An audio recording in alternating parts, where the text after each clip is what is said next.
Voilà, alors je voulais juste vous présenter le contrôleur de température que je me suis bricolé. En fait, ça sert à maintenir la température constante pendant le cintrage des éclisses de la guitare, quand on utilise une couverture en silicone et un moule pour cintrer les éclisses. Bon, alors le principe est assez simple, donc on a ici une sortie sur laquelle on va brancher la couverture chauffante. Ici, c'est la prise pour la sonde, donc c'est une prise XLR classique.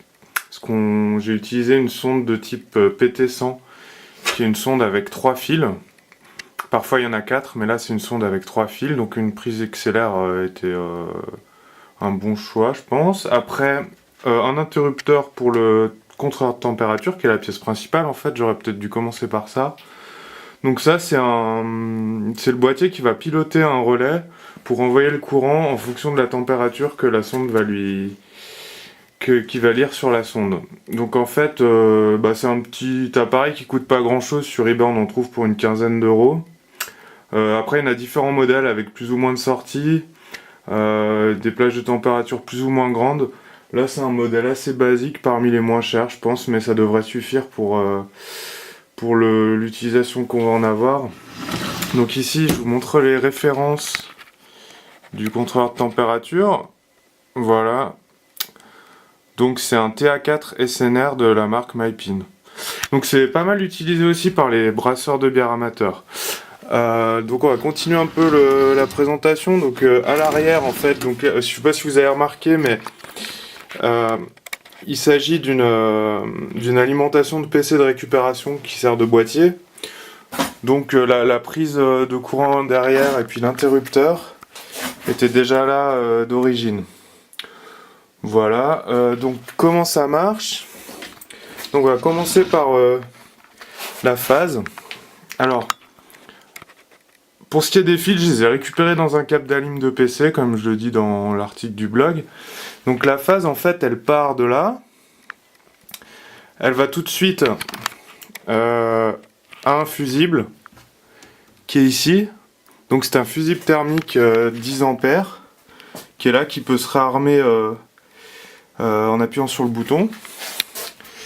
Ensuite, elle repart du fusible et elle va à l'interrupteur.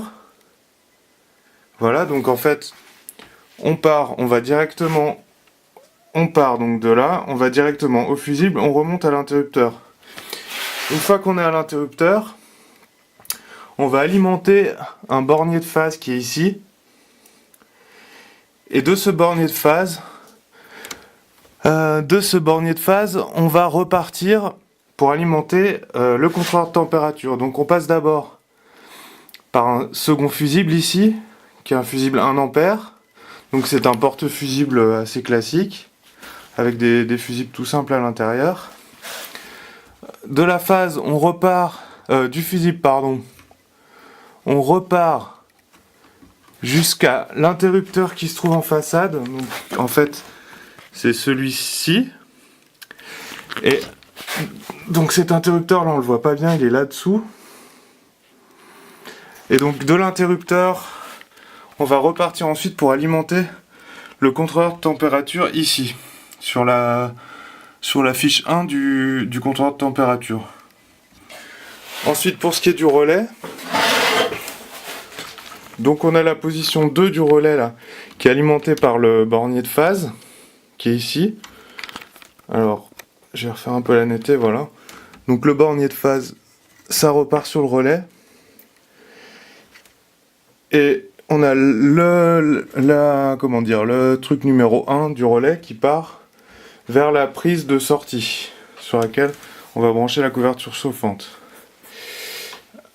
Voilà, donc je crois qu'on a fait le tour pour la phase. Donc ensuite il y a la partie pilotage du relais.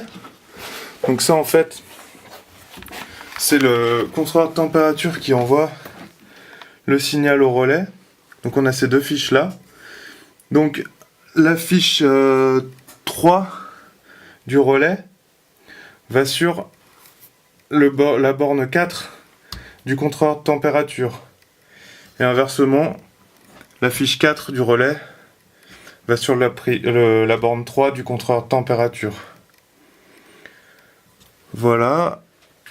Ensuite, pour ce qui est de la sonde, donc comme c'est une sonde de type PT100, on a donc les deux fils rouges qui sont en position 7 et 10, le fil blanc en position 9, et un cavalier qui fait la jonction entre la borne 8 et la borne 9. Voilà, je crois qu'on a fait le tour. Pour le neutre, donc on a le bornier de neutre qui est alimenté ici. La prise là alimente est reliée au bornier de neutre. Cette prise là également. Le contrôleur de température, donc c'est la position 2 qui est reliée aussi au bornier de neutre. Et puis voilà. Et puis voilà, je crois qu'on a fait le tour du câblage. Donc c'est pas bien compliqué. Voilà, je crois que c'est à peu près tout. Je vais vous montrer en fonctionnant ce que ça donne. Donc on a la sonde de température qui vient se brancher là.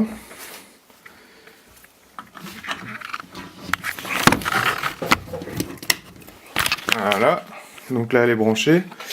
Donc je vais relier l'appareil au courant. Voilà, donc là il s'est allumé. Donc là on voit que la sonde annonce 12 degrés dans la pièce, ce qui doit être à peu près correct vu que je suis au garage. Et donc je vais prendre l'extrémité de la sonde, et lorsque je passe le doigt, que je la mets entre les doigts, on voit que la température monte. Donc là on voit que le relais est allumé, et quand la température monte et qu'elle dépasse la valeur seuil qu'on a fixée à 34 degrés et demi, il s'éteint. Voilà. Voilà donc pour la présentation de l'appareil. Donc pour le schéma électrique et puis pour une description des composants, où les trouver, etc. Comment j'ai fait. Vous pouvez aller voir sur le blog, je mettrai l'adresse en lien dans la vidéo. Voilà, merci.